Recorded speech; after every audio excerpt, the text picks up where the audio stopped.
Le fait qu'il soit torse comme ça près de Reims, et ici on en a le résultat, c'est dû à une mutation génétique, mais naturelle. C'est-à-dire elle est survenue naturellement et pas par action humaine.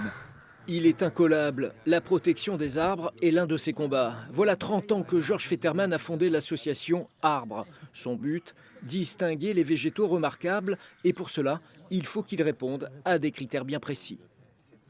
L'âge des arbres très très vieux, en France on a des arbres qui dépassent les 1000 ans, 1500 ans, les dimensions extraordinaires et les arbres qui ont une histoire ou une légende. Ici, l'histoire, elle est très fortement liée aux hommes et à la passion de la botanique.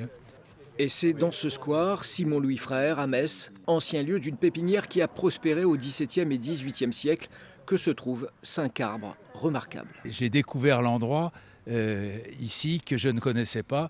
Ce jardin très très intéressant mérite le label qu'on attribue qui s'appelle Ensemble arboré remarquable. C'est un travail humain de plantation, c'est-à-dire que là c'est une pépinière ici. Donc il y a eu des arbres plantés par les hommes, mais ça permet de montrer que les hommes ne font pas que des bêtises ou des horreurs. Pour la ville de Metz, cette nouvelle distinction d'arbres remarquables implantés dans la cité est bien sûr une fierté. Ici, on est sur un parc qui était un parc d'horticulteurs très célèbre, les frères Simon et Louis, et qui ont fait beaucoup d'hybridation. Et sur ce parc, vous avez des exemplaires uniques qui ont été les parents finalement de plein d'arbres dans la France qu'on connaît aujourd'hui. En France, sur les 1000 arbres labellisés arbres remarquables, Metz à elle seule en compte une vingtaine.